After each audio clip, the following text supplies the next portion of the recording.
Class 10 geography chapter 2 suggestions. তোমরা সবাই মন দিয়ে শোনো আর লেখো, আর সবাই লাইক অ্যান্ড সাবস্ক্রাইবটা দিয়ে দাও। Class 10 geography chapter 2। উত্তর গোলার্ধে বায়ু প্রবাহের দিককে পেছন করে দাঁড়ালে ডান দিকের থেকে বাম দিকে বায়ুতে কম চাপ থাকে, একে বলে বাইশ-বেলট সূত্র। কোরিওলিস শক্তির প্রভাবে বায়ুর দিক বিক্ষেপ হয়। লু বাতাস প্রভাবিত হয় যে ঋতুতে, সেটা হলো গ্রীষ্মকালে। লু একটি স্থানীয় বায়ু।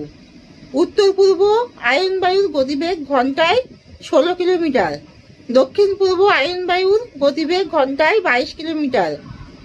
দিনের বেলা উষ্ণ হালকা বায়ু পর্বতে ঢাল বেয়ে উপরের দিকে উঠলে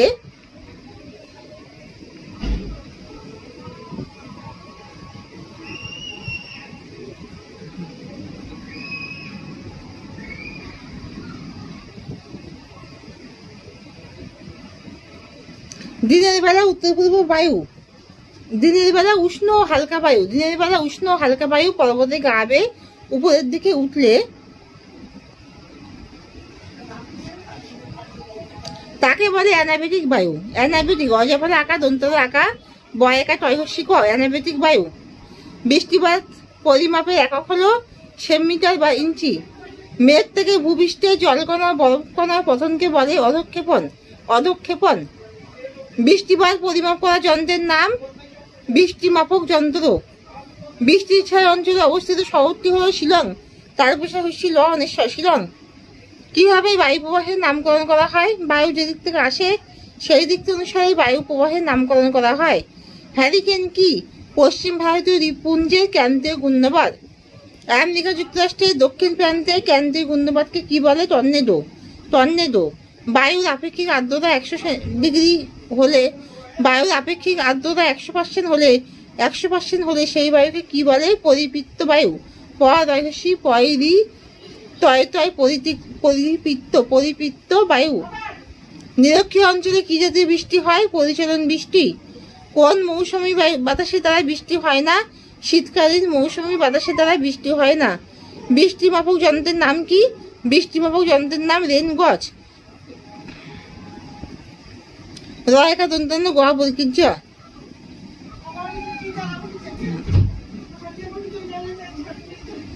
বায়ুতে ভাসমান জলীয় বাষ্প যখন শীতল ভূপৃষ্ঠের সংস্পর্শে এসে জলকণায় পরিণত হয় তাকে কি বলে? শিশির। কোন বায়ু স্থলবায়ু সমুদ্র বায়ুর ব্যাপক সংস্করণ? মৌসুমী বায়ু। লু বাতাস কোন সময় প্রভাবিত হয়? গ্রীষ্মকালে। একটি স্থানীয় বায়ুর নাম করো। লু। বায়ুর আর্দ্রতা কোন যন্ত্রের সাহায্যে নিরূপণ করা হয়? শুষ্ক আর্দ্র কুণ্ডযুক্ত হাইগ্রোমিটারের সাহায্যে। শিশির ঋতু প্রবাহিত এক ধরনের উষ্ণ স্থানীয় বায়ু কি নামে পরিচিত? শিরক্ষ। দন্তস্বরী রয়কা কয়কায়কা। অ্যারোসল অজাফল আঁকা রয়কা দন্ত অ্যারোসল কি? অ্যারো শব্দ অর্থ বাতাস, সল শব্দের অর্থ ভাসমান ধূলিকণা। বায়ুতে ভাসমান সূক্ষ্মাতি সূক্ষ্ম কঠিন উপাদানকে, যেমন ধূলিকণা, লবণকণা, কয়লা গুঁড়ো, কাঠের গুঁড়ো ইত্যাদিকে বলা হয় অ্যারোসল। বায়ুমণ্ডলে ধূলিকণা গুরুত্ব আলোচনা করো। ধূলিকণার গুরুত্বপূর্ণ কারণগুলি হলো ভাসমান ধূলিকণাকে কেন্দ্র করে জলীয় বাষ্প ঘনীভূত হয় এবং তার ফলে মেঘ, কুয়াশা, তুহিন, বৃষ্টিপাত প্রভৃতি সৃষ্টি হয়। আর বায়ু 2 নম্বর বায়ুতে ভাসমান ধূলিকণা সরাসরি সূর্যরশ্মি প্রতিফলিত বিচ্ছুরিত হয়ে বর্ণছটার সৃষ্টি করে। 3 বায়ুমণ্ডলে ধূলিকণার আধিক্য বায়ুমণ্ডলকে অস্বচ্ছ করে, অর্থাৎ দৃষ্টি স্বচ্ছতা কমায় এবং পৃথিবীর গড় উত্তাপ বৃদ্ধি করে। উষ্ণতা হ্রাসের হার বলতে কি বোঝো? উষ্ণতা হ্রাসের হার বলতে কি বোঝো? সাধারণভাবে উচ্চতা বৃদ্ধির সঙ্গে সঙ্গে উষ্ণতা হ্রাস পায়। বায়ুমণ্ডলের সর্বনিম্ন স্তরে অর্থাৎ ট্রপোস্ফিয়ার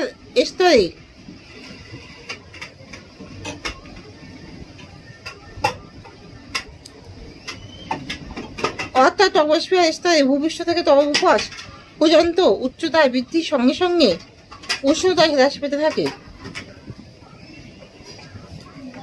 সাধারণত প্রতি 1000 মিটার উচ্চতায় 65 ডিগ্রি সেন্টিগ্রেড হারে উষ্ণতা হ্রাস পেতে থাকে। এইভাবে উষ্ণতা হ্রাস পাওয়ায় বায়ু স্বাভাবিক উষ্ণতা হ্রাস হার বলে। একে বায়ুর বায়ুর উষ্ণতা হ্রাসের হার বলে। ট্রোপোপজ কি? ট্রোপোপজ কথা আক্ষরিক অর্থ স্তম্ভ, যে স্তর অর্থাৎ ট্রপোস্ফিয়ার ও স্ট্র্যাটোস্ফিয়ারের মধ্যবর্তী 2 থেকে 3 কিলোমিটার বিস্তৃত অঞ্চলে বায়ু প্রবাহ ও উষ্ণতার পরিবর্তন তেমন হয় না, তাই একে ট্রোপোপজ বলে। এখানে বায়ুর গড় তাপমাত্রা থাকে প্রায় 58 ডিগ্রি সেন্টিগ্রেড থেকে 60 ডিগ্রি সেন্টিগ্রেড। অ্যাপলটন অজাফল আকার পল ও অ্যাপলটন টন অ্যাপলটন স্তর কাকে বলে? ভূপৃষ্ঠে প্রায় 300 কিলোমিটার উপরে আয়নোস্ফিয়ারের একটি স্তরকে অ্যাপলটন স্তর বলে। এই স্তরে প্রতিফলিত হয়ে ভূপৃষ্ঠে উৎপন্ন ফস্য তরঙ্গ দৈর্ঘ্যের বেতার তরঙ্গ ভূপৃষ্ঠে আবার ফিরে আসে বলে ভূপৃষ্ঠে দূরবর্তী এবং অতি দূরবর্তী অঞ্চলগুলির মধ্যে বেতার যোগাযোগ সম্ভব। ফেরাল সূত্রটি কি? পৃথিবীর আবর্তনজনিত বলের প্রভাবে বায়ু সরাসরি উচ্চচাপ থেকে নিম্নচাপের দিকে প্রভাবিত হতে পারে না, ফলে বায়ু উত্তর গোলার্ধে ডান দিকে আর দক্ষিণ গোলার্ধে বাম দিকে বেগে প্রভাবিত হয়। বায়ু প্রবাহের দিক সংক্রান্ত এই নিয়মটি বিজ্ঞানী উইলিয়াম ফেরেল আবিষ্কার করেন। তার নাম অনুসারে এটি ফেরেল সূত্র নামে পরিচিত। বায়ু বেলার সূত্র কি? বায়ুচাপের অবস্থানের সঙ্গে বায়ু প্রবাহের সম্পর্ক সম্বন্ধে 1857 খ্রিস্টাব্দে ডাচ আবহাওয়াবিদ বায়ু বেলার একটি সূত্র উদ্ভাবন করেন। সূত্রটি হলো উত্তর গোলার্ধে বায়ুর গতির দিকে পিছন থেকে দাঁড়ালে ডান দিকের তুলনায় বাম দিকে বায়ুর চাপ কম অনুভূত হয় এবং দক্ষিণ গোলার্ধে বাম দিকের তুলনায় ডান দিকে বায়ুর চাপ কম অনুভূত হয়। এই সূত্রটি বায়ু বেলার সূত্র নামে পরিচিত। বায়ুচাপের অবস্থানের সঙ্গে বায়ু প্রবাহের সম্বন্ধে 1857 সালে খ্রিস্টাব্দে ডাচ আবহাওয়াবিদ বায়ু বেলার একটি সূত্র উদ্ভাবন করেন। সূত্রটি হলো উত্তর গোলার্ধে বায়ুর গতির দিকে পিছন ফিরে দাঁড়ালে ডান দিকের তুলনায় বাম দিকে বায়ুচাপ কম অনুভূত হয় এবং দক্ষিণ গোলার্ধে বাম দিকের তুলনায় ডান দিকে বায়ুচাপ কম অনুভূত হয়। এই সূত্রটি বায়ু বেলার নামে পরিচিত।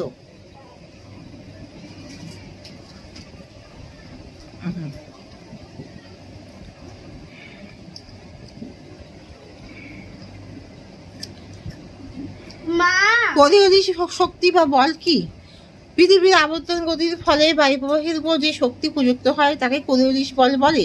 1835 খ্রিস্টাব্দে ফরাসি বিজ্ঞানী ডক্টর ডি কোরিওলিস CORIOLIS এই কোরিওলিস এই শক্তি প্রথম আবিষ্কার করেন। গর্জনশীল চল্লিশা কি? দক্ষিণ গোলার্ধের স্থলভাগের তুলনায় জলভাগ বেশি থাকায় পশ্চিমা বায়ু বাধাহীনভাবে প্রবল বেগে প্রভাবিত হয়। 40 ডিগ্রি দক্ষিণ অক্ষরেখা বরাবর পশ্চিম থেকে পূর্বে এই প্রবল পশ্চিমা বায়ু প্রবাহকে গর্জনশীল চল্লিশা বলে। প্রতিভ ঘূর্ণাবাত কাকে বলে? হিমমণ্ডল বা নাতিশীতোষ্ণ মণ্ডলের কোনো স্থানে অধিক শীতলতার জন্য প্রবল উচ্চচাপের সৃষ্টি হলে তখন ওই উচ্চচাপ অঞ্চল থেকে শুষ্ক শীতল বায়ু কুণ্ডল আকারে ছড়িয়ে পড়ে, একে প্রতিভ ঘূর্ণাবাত বলে। রশ্মি তরঙ্গ কি? ভয়সী রশ্মি তরঙ্গ কি? উত্তর ট্রপোস্ফিয়ারে বায়ুচাপের অবকমজনিত শক্তি ও কোরিওলিস শক্তির পরিমাণ সমান এবং তারা পরস্পরের বিপরীতে ক্রিয়া করে, ফলে ঊর্ধ্ব বায়ুতে সমচাপ রেখার সঙ্গে সমান্তরালভাবে জিওট্রপিক বর্গীয়সী ও টয়ফলকা ফয়সীকর জিওট্রপিক বায়ু প্রবাহিত হয়। সিজি রশ্মি আরও এসএস বিওবাই সিজি রশ্মি 1930-এর দশকের গাণিতিক পদ্ধতিতে এই ধরনের তরঙ্গায়িত বায়ু প্রবাহের উপস্থিতি প্রমাণ করেছিলেন, তাই এই তরঙ্গায়িত প্রবাহকে রশ্মি তরঙ্গ বলা হয়। হ্যাটলি শেল কি? আকার ডল হ্যাটলি যন্ত্রশালা লয়। হ্যাটলি শেল কি? নিরক্ষীয় অঞ্চলে নিম্নচাপের দরুন ঊর্ধ্বগামী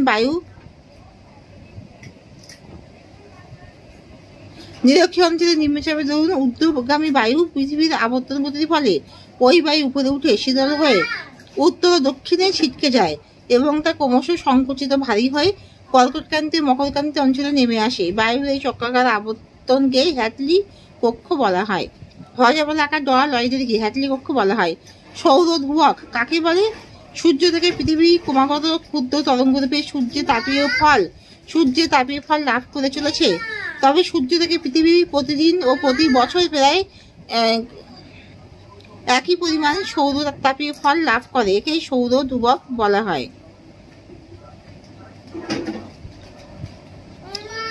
আইটি সিজেড কি?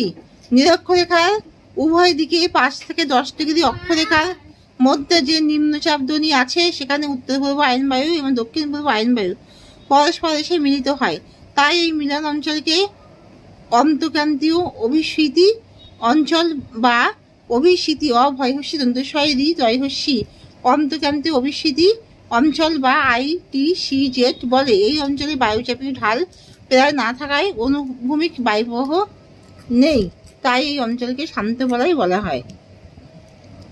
লিন আপ কি? লয় দীর্ঘ দন্তের আকার পড়া। লিন আপ কি? যে তাপ পদার্থের উষ্ণতার পরিবর্তন, যে তাপ পদার্থের উষ্ণতার পরিবর্তন না ঘটিয়ে পদার্থের অবস্থা, যেমন কঠিন থেকে তরল আর তরল থেকে গ্যাসীয় অথবা গ্যাসীয় থেকে তরল এবং তরল থেকে কঠিন ইত্যাদি পরিবর্তন ঘটায়, তাকে লিনতাপ বলে। মা মা দিমা আমাকে খুব বকেছে। মা দিমা আমাকে খুব বকেছে। মা দিমা আমাকে বকেছে। চরম আর্দ্রতা কাকে বলে? কোনো নির্দিষ্ট উষ্ণতায় নির্দিষ্ট আয়তনে বায়ুতে যে পরিমাণ জলীয় বাষ্প বর্তমান থাকে তাকে ওই বায়ুর নিরপেক্ষ বা চরম আর্দ্রতা বলে। নিরপেক্ষ বা চরম আর্দ্রতার পরিমাণ সাধারণত গ্রামে প্রকাশ করা হয়, যেমন 10 গ্রাম বা ঘন সেমিটার। শিলাবৃষ্টি কি? নাতিশীতোষ্ণ মণ্ডলে গ্রীষ্মকালে জলকণা ও বরফকণা একত্রে অধঃক্ষেপণ রূপে পতিত হলে তাকে শিলাবৃষ্টি বলে। ঊর্ধ্বমুখী প্রবাল বায়ুর প্রভাবে জলকণাগুলি অনেক উঁচুতে উঠে গিয়ে শীতল হয়ে বরফকণায় পরিণত হয়। অবশেষে ধীরে ধীরে আয়তন বেড়ে গিয়ে ওই কণাগুলি বৃষ্টির সাথে ঝরে পড়ে। ঘূর্ণবাতে চক্ষু কাকে বলে? কুণ্ডলাকারে ঘূর্ণমান ক্রান্তীয় ঘূর্ণবাতের কেন্দ্রাঞ্চলটিতে বায়ু শান্ত থাকে এবং ঘূর্ণবাতের উপরিভাগ পর্যন্ত শান্ত বায়ুর একটি স্তম্ভ রচিত হয়, একে ঘূর্ণবাতে চক্ষু বলে। টর্নেডো কি? টর্নেডো হলো অতি ক্ষুদ্র কিন্তু অতি মারাত্মক শক্তিশালী ক্রান্তীয় ঘূর্ণবাত। এদের আকৃতি অনেকটা চোঙের মতো এবং ভূপৃষ্ঠের উপর এদের ব্যাস 100 থেকে 500 মিটার পর্যন্ত হয়। আশ্বিনের ঝড় কি? শরৎকালে ভারতের উপকূল অঞ্চলে মাঝে মাঝে ঘূর্ণিঝড় সহ বৃষ্টিপাত হয়। ঝড়ের তাণ্ডবে জীবনহানি ও ধনসম্পত্তির বিপুল ক্ষতি হয়। পশ্চিমবঙ্গে প্রধানত আশ্বিন মাসে এই ধরনের ঘূর্ণিঝড় হয়, তাই একে আশ্বিনের ঝড় বলে। মৌসুমী বিস্ফোরণ কি? ক্রান্তীয় পূবালি জেটের প্রভাবে মধ্য ভারতে ও বঙ্গোপসাগরে গ্রীষ্মকালে সৃষ্ট একাধিক নিম্নচাপজনিত গোলচক্রকে কেন্দ্র করে দক্ষিণ পশ্চিম মৌসুমী বায়ু ত্বরান্বিত হয় এবং বজ্রবিদ্যুৎ সহ আকস্মিকভাবে দক্ষিণ এশিয়ার বিস্তীর্ণ অঞ্চলে প্রচুর বৃষ্টিপাত ঘটায়, একে মৌসুমী বিস্ফোরণ বলে। অশ্ব অক্ষাংশ কাকে বলে? নিরক্ষীয় নিম্নচাপ বলয় ও মেরু বৃত্ত প্রদেশীয় নিম্নচাপ বলয় থেকে বিক্ষিপ্ত ঊর্ধ্বগামী উষ্ণবায়ু শীতল হয়ে ভারী হয়ে উভয় গোলার্ধের 25 থেকে 35 ডিগ্রি অক্ষাংশে সৃষ্ট কর্কটীয় উচ্চচাপ বলয় নেমে আসে, ফলে এই অঞ্চলে বায়ুর কোনো পার্শ্ব প্রবাহ থাকে না, শান্ত অবস্থায় বিরাজ করে। উত্তর গোলার্ধে এই অঞ্চলকে কর্কটীয় শান্ত বলয় বা অশ্ব অক্ষাংশ বলে। ওজোন স্তরের গুরুত্ব আলোচনা করো। এই স্তর সূর্য থেকে আসা 3টি ক্ষতিকারক রশ্মিকে শোষণ করে জীব জগৎকে ক্ষতির হাত থেকে রক্ষা করে। এই স্তর ভূপৃষ্ঠ থেকে বিকিরিত দীর্ঘ তরঙ্গের অবলোহিত রশ্মির বিকিরণে বাধা দিয়ে বায়ুমণ্ডলে উষ্ণতা তারতম্য বজায় রাখে। অতি বেগুনি রশ্মির উপস্থিতিতে দুটি অনুক্রমিক আলোক রাসায়নিক বিক্রিয়ার সবচেয়ে বেশি ঘনত্বযুক্ত যে গ্যাসের আস্তরণ সৃষ্টি হয়েছে তা ওজোন স্তর নামে পরিচিত। ওজোন স্তর বিনাশের কারণগুলি লেখো। নগরায়ন ও শিল্পায়নের প্রসারের সঙ্গে nitrogen dioxide, nitric oxide, nitrous oxide প্রভৃতি বিষাক্ত গ্যাস ওজোন স্তর বিনাশ ত্বরান্বিত করছে। 2 নম্বর হলন যৌগের বিশেষত হ্যালোন হজবলাকা লয়কাদন্তন্য হ্যালোন 1211 ও হ্যালোন 1301 যৌগ দুটি ওজোন স্তর বিনাশে বিশেষ ভূমিকা নেয়। টেরাইডো টয়ফলাকা হস্যই রয়কা টেরাইডো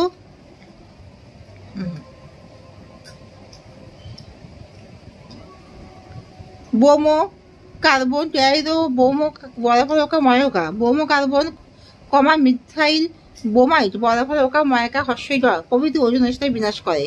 5 নম্বর হলো কলকারখানা থেকে নির্গত ধোঁয়া ওজনকে বিনষ্ট করে, ওজন স্তরকে বিনষ্ট করে। আর সুপারসোনিক জেট, সুপারসোনিক দন্তুষ হস্য পয়কা রোয়া দন্তুষ দন্তনাসী ক, সুপারসোনিক জেট বিমান কর্তৃক পরিত্যক্ত জলীয় বাষ্প ওজন বিনাশ ঘটায়। গ্রিন হাউস এফেক্ট বলতে কি বোঝো?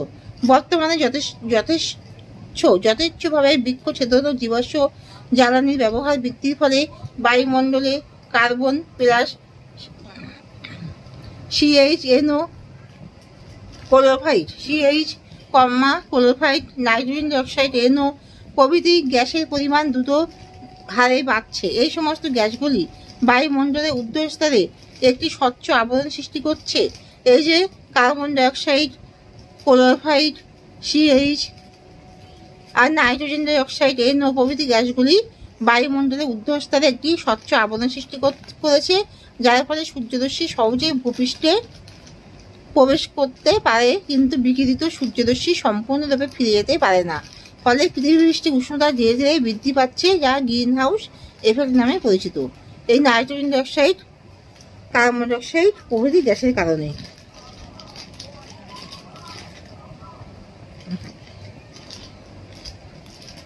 বহিঃপতিত উষ্ণতা কাকে বলে? সাধারণত অবস্থায় বায়ুমণ্ডলে ট্রপোস্ফিয়ার স্তরে প্রতি 1000 মিটার উচ্চতা বৃদ্ধিতে 45 ডিগ্রি সেন্টিগ্রেড হারে উষ্ণতা হ্রাস পায়, কিন্তু বিশেষ পরিস্থিতিতে উচ্চতা বৃদ্ধির সাথে সাথে উষ্ণতা হ্রাস না পেয়ে বরং বাড়তে থাকে। এরূপ অবস্থাকে বহিঃপতিত উষ্ণতা বলে। মেঘাচ্ছন্ন রাত্রি অপেক্ষা মেঘমুক্ত রাত্রি শীতল কেন? দিনের বেলায় মেঘমুক্ত আকাশ থাকলে আগত সৌরকিরণ বাধাহীনভাবে ভূপৃষ্ঠে পৌঁছায়, ফলে ভূপৃষ্ঠ ও বায়ুমণ্ডলের উষ্ণতা বৃদ্ধি পায়। তেমনি রাত্রে পার্থিব বিকিরণ বাধাহীনভাবে হয় ও রাত্রে উষ্ণতা কমে যায়। কিন্তু আকাশ মেঘাচ্ছন্ন থাকলে দিনের বেলায় আগত সৌরকিরণ মেঘে বাধা পেয়ে ভূপৃষ্ঠে পৌঁছাতে পারে না, তাই দিনে উষ্ণতা কম হয় এবং রাত্রে পার্থিব বিকিরণ মেঘে বাধা পেয়ে পৃথিবী পৃষ্ঠেই ফিরে আসে, তাই রাত্রে উষ্ণতা বৃদ্ধি পায়। জেট বায়ুর বৈশিষ্ট্যগুলি দেখো। জেট বায়ুর বৈশিষ্ট্যগুলি হলো: এই বায়ু ভূপৃষ্ঠ থেকে 10 থেকে 12 কিলোমিটার ঊর্ধ্বে সংকীর্ণ স্থানের মধ্যে দিয়ে প্রবাহিত হয়। জেট বায়ু গতিবেগ 350 থেকে 450 কিলোমিটার। শীতের শুরুতে এই বায়ুর প্রবাহ শুরু হয় এবং চলে মার্চ-এপ্রিল মাস পর্যন্ত। নিরক্ষীয় অঞ্চলে প্রতিদিন পরিচালন বৃষ্টিপাত কেন হয়? নিরক্ষীয় অঞ্চলে সারা বছর সূর্যের কিরণ লম্বভাবে পড়ার দরুন প্রচুর উত্তাপের সৃষ্টি হয়। এই অঞ্চলে জলভাগ বেশি, তাই প্রচুর জলীয় বাষ্প উৎপন্ন হয়। উভয় গোলার্ধ থেকে আয়ন বায়ু নিরক্ষীয় অঞ্চলে মিলিত হয়। পরে এই মেঘ থেকে উষ্ণ আর্দ্র বায়ু ঊর্ধ্বগামী পরিচালন শক্তি সৃষ্টি করে ও ঘনীভূত হয়ে শীতল হয় ও মেঘে পরিণত হয়। পরে এই মেঘ থেকে প্রচুর বৃষ্টিপাত হয়। এখানেই শেষ করছি।